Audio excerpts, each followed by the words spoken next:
जिन बच्चों का भी आरटी, कॉम्पार्ट या एसेंशियल रिपीट आ गया और उन्होंने एनआईओएस के अंदर अपना कोर्स कंप्लीट करने के लिए टीओसी लिया है, कि हम भाई पूरा सब्जेक्ट नहीं देंगे, डर लगता है, पूरा सब्जेक्ट नहीं देंगे, जो सब्जेक्ट पास हैं 2 सब्जेक्ट का हम टीओसी ले लेंगे, चाहे 1 सब्जेक्ट में पास हैं तो 1 सब्जेक्ट का टीओसी ले लेंगे और 4 सब्जेक्ट दे लेंगे, नहीं तो 2 सब्जेक्ट का टीओसी ले लेंगे, 3 सब्जेक्ट देंगे। तो उन बच्चों के लिए ये वीडियो बहुत ही इंपॉर्टेंट है कि भैया आखिर टीओसी के बाद करना क्या होता है। क्योंकि जब आपका जो 2 सब्जेक्ट में आप टीओसी ले रहे हैं, अगर सीबीएसई बोर्ड से अगर आप कॉम्पार्ट हैं और 2 सब्जेक्ट का आप टीओसी ले रहे हैं, तो भैया 2 सब्जेक्ट का मार्क्स आपका ट्रांसफ़र कर रहा है ना, एनआईओएस कह रहा है ना कि मार्कशीटवा दीजिए, हम ट्रांसफ़र कर देंगे। तो क्या स्टेप फॉलो करना है वो चीज़ ध्यान दीजिए कि आपको क्या स्टेप फॉलो करना है कि आपका जो है ये टीओसी हो जाए। अगर इस स्टेप को फॉलो नहीं कीजिएगा तो ज़िंदगी की ऐसी तैसी हो जाएगी और सारा पैसा जो है आपका डूब जाएगा, टीओसी नहीं होगा, पूरा किया धरा पे पानी फिर जाएगा। तो ध्यान दीजिए। अब जैसे एक बच्चे का ये अपना रिजल्ट है, तो इस बच्चे का देखिए मैथमेटिक्स में 25 है और रिजल्ट है कॉम्पार्ट। तो इस बच्चे ने भी एग्ज़ाम दिया अगस्त में कि हम भैया अगस्त में ही एग्ज़ाम दे करके 2 सब्जेक्ट में हम वो लेंगे, अपना क्या लेंगे, टीओसी लेंगे और 3 सब्जेक्ट का एग्ज़ाम दे करके अपना 12th कंप्लीट कर लेंगे फटाफट। ठीक, अब इसका है कि भाई जब ये एग्ज़ाम के लिए अप्लाई किया, अगस्त एग्ज़ाम ऑन डिमांड के लिए अप्लाई किया, तो जब अप्लाई करेगा तो यहाँ पर कुछ ऐसा आएगा। ठीक है, जब अप्लाई करते हैं, फीस पेमेंट कर देते हैं तो रेफरेंस नंबर आता है और जब एडमिशन कंफर्म हो जाता है तब एनरोलमेंट नंबर आता है। तो ये सारा स्टेप आपको एनरोलमेंट नंबर मिलने के बाद उठाना है। एनरोलमेंट नंबर मिलने के बाद आपको करना क्या है, ध्यान दीजिएगा कि जब आपको एनरोलमेंट नंबर मिल जाता है उसके बाद आपको यहाँ पर एनरोलमेंट नंबर मिलने के बाद यहाँ देखिए एक एडमिशन फॉर्म का ऑप्शन दिखेगा, यहाँ दिख रहा होगा एडमिशन फॉर्म। तो ये एडमिशन फॉर्म के ऊपर आप क्लिक करेंगे तो यहाँ मिलेगा, ये खुल गया कुछ इस तरीके से एडमिशन फॉर्म। ठीक है, अब यहाँ पर देखिए रेफरेंस नंबर और एनरोलमेंट नंबर यहाँ भी और पहले भी आपको दिख रहा होगा कि बड़ा विचित्र सा है, इतना छोटा तो होता नहीं है। तो ये हमारे एक बच्चे का है जिसने हमारे थ्रू रजिस्ट्रेशन कराया था और हम नहीं चाहते हैं कि हमारे किसी भी बच्चे का डाटा हम किसी के साथ शेयर करें, पब्लिकली हम शेयर करें, इसलिए हमने इसको जो है एडिट करके मॉडिफाई किया हुआ है। ठीक है, आपको हम स्टेप बताते हैं कि करना क्या है, दूसरे का डाटा जान के करिएगा क्या। ठीक है, और वैसे भी हम किसी का डाटा पब्लिक करते नहीं अपने बच्चे का। तो यहाँ पर देखिए एडमिशन फॉर्म खोल दिए तो एडमिशन फॉर्म ऐसा आ गया। तो यहाँ पर ये हो गया एडमिशन फॉर्म। तो इस एडमिशन फॉर्म को ये पूरा देख लीजिए एक बारी। देखिए यहाँ पर क्या है कि ये देखिए प्रीवियस सब्जेक्ट डिटेल्स यहाँ लिखा रहेगा।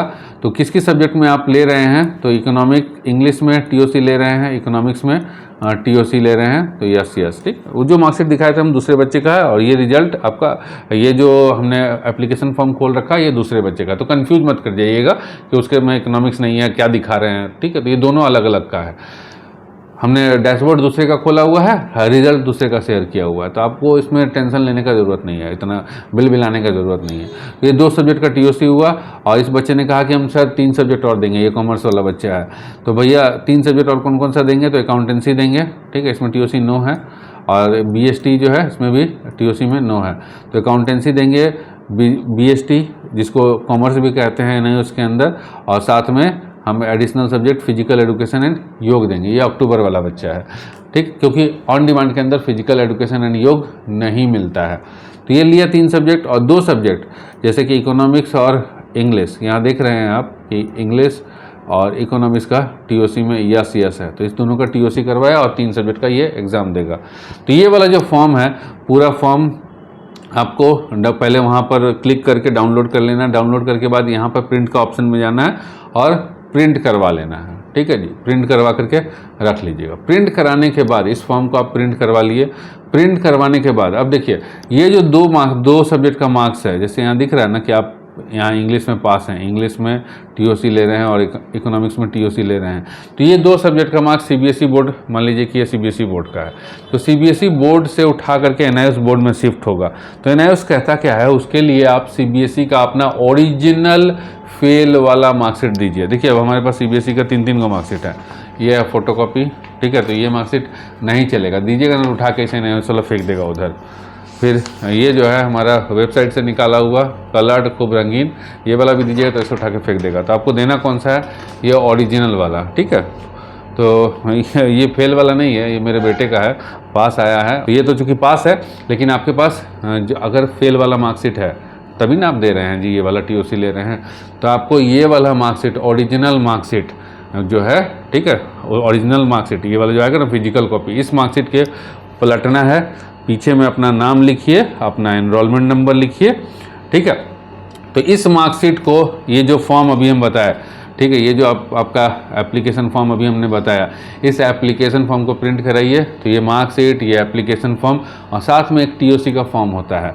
तो TOC का फॉर्म ये रहा, ये TOC का फॉर्म है, लिखा है National Institute of Open Schooling application form for transfer of credit to be submitted by the learner to the concerned regional centre of NIOS।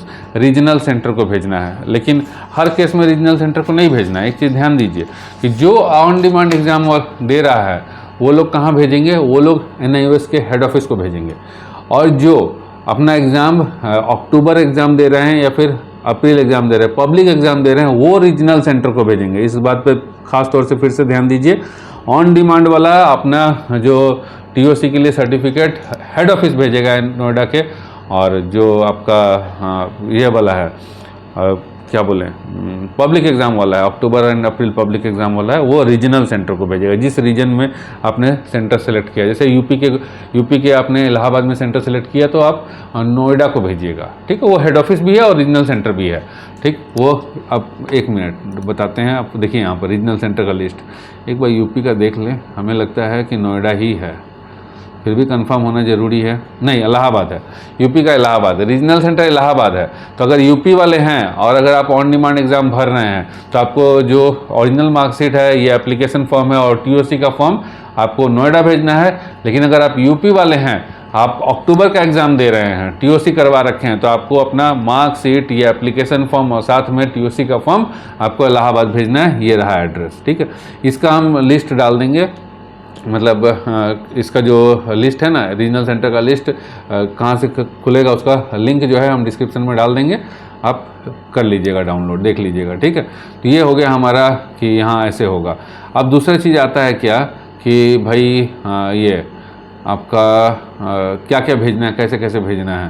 तो पहला तो हो गया कि आप अपना रिजल्ट भेजिएगा, रिजल्ट के पीछे अपना नाम और एनरोलमेंट नंबर लिखिएगा, ठीक है। उसके बाद सेकंड चीज़ क्या है कि अपना एप्लीकेशन फॉर्म जो है, ये वाला जो फॉर्म है, इसको प्रिंट करके रखिएगा। और थर्ड चीज़ क्या है कि जो आप TOC वाला फॉर्म है, इस TOC वाले फॉर्म को भरिएगा और भेजिएगा। देखिए TOC वाले फॉर्म को भरना कैसे, वो चीज़ ध्यान दीजिए। यहाँ पर नेम ऑफ़ द लर्नर, अपना नाम लिख दीजिएगा, आप ही है ना, आप ही को पढ़ना है। मदर्स नेम अपनी माता जी का नाम लिखिएगा, फादर्स नेम अपने पिताजी का नाम लिखिएगा। NIOS एनरोलमेंट नंबर, तो NIOS का जो एनरोलमेंट नंबर है उस एनरोलमेंट नंबर को भी आप लिखिएगा। Reason for not applying TOC at the time of registration, तो भैया हमने जब रजिस्टर किया तब हमने तभी अप्लाई कर दिया, तो आप यहाँ पे लिखिएगा, यहाँ पे इस जगह पे लिखिएगा नॉट एप्लीकेबल, ठीक है। अब यहाँ पे आता है general details, enrolment, roll number of parent board. तो जो अगर CBSE बोर्ड का है तो अपना CBSE बोर्ड का क्लास 12th वाले हैं तो 12th का रोल नंबर लिख दीजिएगा। जैसे अभी हम 12th का दिखा रहे थे तो 12th का रोल नंबर लिख दीजिएगा। ईयर ऑफ एग्ज़ाम, किस ईयर में एग्ज़ाम दिए हैं 12th वाले, जिसमें आपका कॉम्पार्ट या एसेंशियल रिपीट आ गया, वो लिख दीजिएगा। जैसे 2023 है तो 2023 लिख दीजिएगा। Write name and code of the parent board, तो CBSE है तो CBSE बोर्ड खाली लिख दीजिएगा तो काम बन जाएगा, कोई ज़्यादा लिखने का ज़रूरत नहीं है। अब आता है कि भैया details of subject passed for which transfer of credit is opted, तो कौन कौन सब्जेक्ट में आप पास किए हैं जिसका TOC आपको लेना है। तो जैसे कि अभी आपने यहाँ पर देखा, कहाँ देखा कि यहाँ पर कि हमें TOC लेना है किस में हमें लेना है TOC इंग्लिश और इकोनॉमिक्स में, ठीक है। तो यहाँ पर आप लिखेंगे, यहाँ पे लिखेंगे सब्जेक्ट की जगह इंग्लिश, यहाँ लिखेंगे इकोनॉमिक्स, और उसी का सब्जेक्ट लिखा है subject code of the same subject in NIOS, उसी सब्जेक्ट का सब्जेक्ट कोड NIOS में क्या है। तो भैया देखिए यहाँ पर इंग्लिश का जो सब्जेक्ट कोड है, कहाँ गया, इंग्लिश का सब्जेक्ट कोड है 302, तो यहाँ लिख देना है 302, और इकोनॉमिक्स का है 318। तो यहाँ इंग्लिश लिखिएगा, यहाँ लिखिएगा 302, यहाँ इकोनॉमिक्स लिखिएगा, यहाँ लिखिएगा 318, और जितना नंबर आया थ्योरी और प्रैक्टिकल में दोनों को मिला करके यहाँ टोटल कर दीजिएगा, ठीक है। उसके बाद लिखा है फीस, भैया टीओसी का फ़ीस लगता है, तो टीओसी का फ़ीस आप पेमेंट किए कि नहीं किए, तो आप लिख दीजिएगा यहाँ पर, इसको इसकी जगह पे आप सीधा सीधा यहाँ एक लाइन में लिख दीजिएगा, फ़ीस ऑलरेडी पेड ऑनलाइन। कुछ नहीं लिखने का ज़रूरत है, बैंक ड्राफ्ट फलाना ठिकाना कुछ लिखने का ज़रूरत नहीं है। आप इसको यहीं पर सीधा सा लिख दीजिएगा, यहाँ लिख दीजिएगा कि फ़ीस ऑलरेडी सबमिटेड ऑनलाइन। उसके बाद यहाँ अपना साइन मारिएगा और to the regional director NIOS regional centre, उसका एड्रेस डाल दीजिएगा। जिस रीजन के हैं आप, उत्तर प्रदेश के हैं तो आपको इलाहाबाद भेजना है, ठीक है, यहाँ से देख लीजिए। अगर आप दिल्ली NCR के हैं तो आपको यहाँ इस एड्रेस पर भेजना है। और अगर आप ये पब्लिक एग्ज़ाम वाले के लिए, अगर आप ऑन डिमांड वाले हैं तो आपको दिमाग ही नहीं लगाना है, आपको सीधा सीधा नोएडा के हेड ऑफिस भेजना है। तो ये काम आपको करना है, तभी आपका TOC होगा। और थोड़ा सा भी अच्छा, भेजना कैसे है डॉक्यूमेंट, इन सारे डॉक्यूमेंट्स का लिस्ट बना लीजिए और उस डॉक्यूमेंट्स को आपको क्या करना है कि उसको बाय स्पीड पोस्ट, ठीक है, या रजिस्टर्ड पोस्ट से आपको भेजना है। और एक चीज़ ज़रूर ध्यान में रखिएगा, इन सब जितना भी डॉक्यूमेंट भेज रहे हैं ना, उसका एक कॉपी ज़रूर रख लीजिएगा, नहीं तो पता लगा कि डॉक्यूमेंट मिसप्लेस हो गया तो दिक्कत होगी। और ये चीज़ ज़रूर ध्यान रखिएगा कि रजिस्टर्ड पोस्ट या स्पीड पोस्ट से ही भेजिएगा। तो बस इस प्रोसेस को कीजिए, आपका TOC वाला काम जल्दी हो जाएगा। और जैसे ही एनरोलमेंट नंबर मिलता है, आपको ये काम तुरंत ही करना है, लेट नहीं करना है, क्योंकि बहुत ही कम टाइम देता है वो लोग।